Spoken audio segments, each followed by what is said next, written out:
আমরা ওইটার তীব্র প্রতিবাদ জানাই এবং বলতে চাই যে রাজ্য সরকার প্রতি সত্তর ওই ক্যাম্পে যেই আমাদের বিশেষ করে মাইনরিটি সম্প্রদায়ের লোক 32 পরিবারের 91 জন তাদের পুনর্বাসন করা এবং সঙ্গে যারা এইসব দুষ্কৃতী এইসব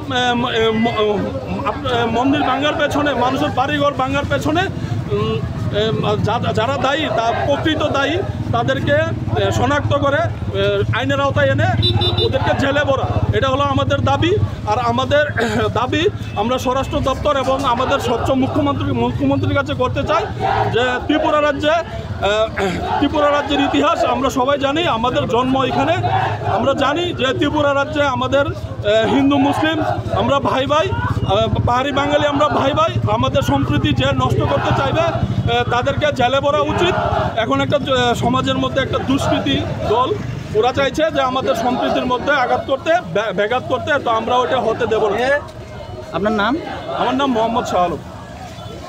তীব্রমতা কোন পদে আছেন? আমি তীব্রমতা মাইনরিটি সেলের চেয়ারম্যান। জানেন গত 22 তারিখে রানীরবাজার, দুর্গানগর এবং কৈতুরবাগ এলাকায় কিছু দুষ্কৃতিকারী মুসলিমদের বাড়িতে অন্তত 19টা বাড়িতে ওরা হামলা চালিয়েছে। ওনাদের পুরা পরিবার ধ্বংস হয়ে গেছে। এমনকি পুরা নির্লজ্জের মতো 5 মাসের একটা শিশুকে পর্যন্ত ছাড়েনি, গৌমাতাকে ছাড়েনি। এখন পর্যন্ত পুলিশ কোনো আসামি অ্যারেস্ট করেছে আমার জানা নেই। কিন্তু আজকে আমরা শুধু তীব্রমতা নয়, এই রাজ্যের প্রত্যেকটা জনগণের কাছে আমরা আবেদন করব যাতে এইসব সন্ত্রাসীদের চিহ্নিত করে পুলিশকে হ্যান্ডওভার করা হয়।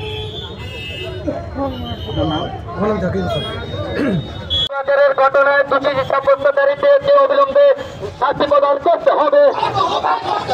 রানীবাজারের দুটি সাব্যস্তকারীদের অবিলম্বে গ্রেফতার করতে হবে।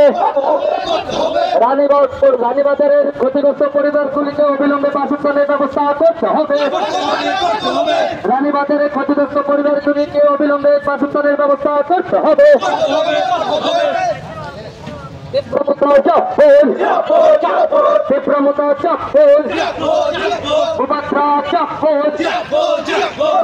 আজকে আমরা চৈলাম কেন্দ্রে এই বিশ্রামগঞ্জ বাজারে আমরা একটা বিক্ষোভ মিছিল, আপনারা জানেন কিছুদিন আগে যে একটা বড় একটা ইনসিডেন্ট হয়েছিল যে আমাদের রানীর বাজারে, তো এখানে ওদের পরিপ্রেক্ষিতে আজকে আমাদের যে বিক্ষোভ মিছিল, ওখানে আমরা দেখলাম যে 15টা গাড়ি এবং প্রায় 14টা গড়, ওখানে আমাদের কিছু দুষ্কৃতকারীরা আমাদের মাইনরিটি ভাই বোনদের বাড়ি এবং গাড়িতে চালে দেওয়া হয়েছে। তো আমরা সরকারের কাছে আর্জি এবং রিকোয়েস্ট করতে চাই যে দোষীগুলা সাব্যস্ত করে তাদেরকে আইনের যে শাস্তি ব্যবস্থা আছে তাদেরকে দেওয়া হোক। এটার জন্য আমরা আজকে এখানে বিক্ষোভ মিছিল করলাম খুব পিসফুলি, খুব শান্তিভাবে।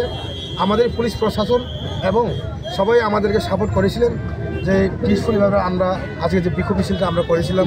তো আমরা এই বার্তা দিতে চাই সরকারের কাছে, সরকার government should be alert, because এরকম শুধু আজকে ঘটনা না, এর আগেও এরকম ঘটনা হয়েছিল। কিন্তু এরকমভাবে যদি ঘটনাটা যদি করা হয়, যারা ঘটনাটার সঙ্গে যারা জড়িত তাদেরকে রেপিস থেকে আরও বড় এই বড় মাপের তাদেরকে শাস্তি দেওয়া হোক, এটা আমরা দাবি। এই যে তীব্রমতা মাইনরিটি সেল এবং তীব্রমতা হয়ে আজকে আমরা একসঙ্গে আমরা এখানে আজকে যে বিক্ষোভ মিছিলের মাধ্যমে আমি বলতে চাই, আগামী দিনে আমরা শান্তি ত্রিপুরা চাই, একসঙ্গে হিন্দু মুসলিম বাঙালি পাহাড়ি ভাই আমরা সবাই একসঙ্গে থাকতে চাই। কারণ ত্রিপুরার বর্ণ এবং ত্রিপুরার যে একটা ঐতিহ্য এটা আলাদা, একটা আগে থেকে মহারাজ বীরবিক্রম মাণিক্য থেকে আমাল থেকে এখানে আলাদা একটা যে একটা সেন্টারের মতন যে একটা ইয়ে থাকে, এখানে মানুষের যে মিলনের যে একটা